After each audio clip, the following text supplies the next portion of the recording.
Avec Sofinco, baissez votre consommation d'énergie en lançant vos travaux d'éco-rénovation. Sofinco présente Sud Radio, parlons éco-rénovation.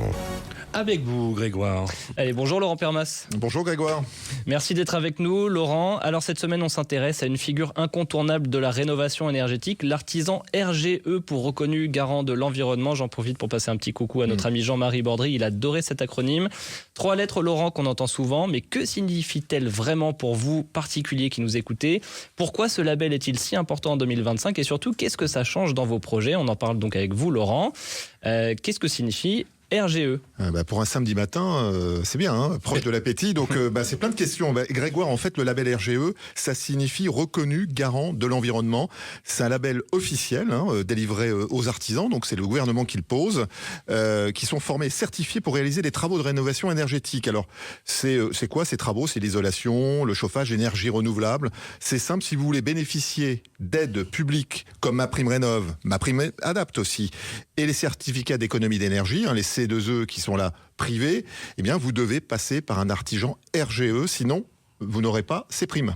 C'est une condition obligatoire. Bon, Laurent, c'est très bien que je vous ai sous la main parce que il y a une enquête qui a été récemment publiée, Opinionway pour Sofinco, publiée en octobre.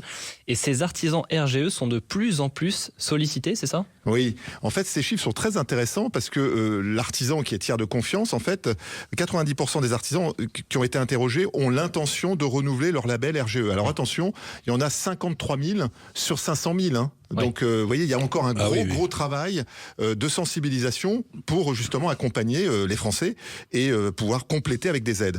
Donc, 74% d'entre eux et plus de la moitié de leur activité concerne déjà la rénovation énergétique. Donc, ça, c'est plutôt bon signe. C'est devenu leur cœur de métier. Et ce qui est encore plus intéressant, c'est ce qu'ils disent au niveau des pros et de leurs clients.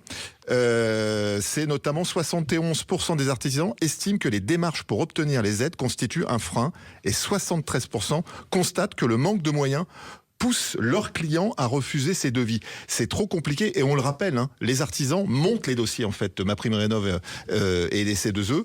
Et donc pour eux, c'est un travail supplémentaire et c'est une complexité notamment aussi pour leurs clients. C'est vrai qu'on en parle souvent dans notre chronique, Laurent. Le problème, c'est pas seulement les travaux ou les prix, mais c'est ce que vous dites, c'est la complexité du financement.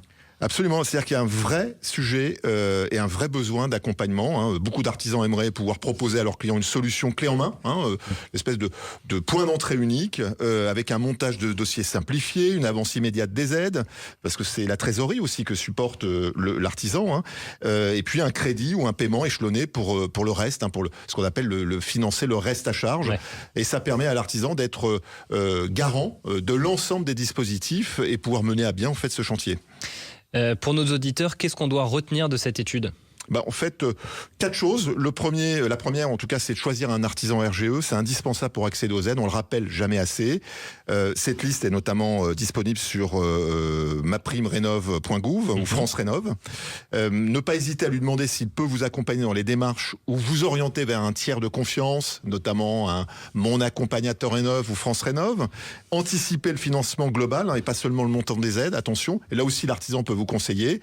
Et puis faire surtout un audit énergétique en amont. C'est beaucoup plus précis qu'un DPE pour pouvoir prioriser vos chantiers et notamment l'impact pour baisser votre facture énergétique. Oui, on le voit bien, derrière un bon artisan, il y a aujourd'hui bien plus qu'un chantier. Faites-vous accompagner. Merci Laurent. Merci Grégoire. Sud Radio, parlons éco-rénovation. Avec Sofinco, lancez vos travaux d'éco-rénovation pour baisser votre consommation d'énergie.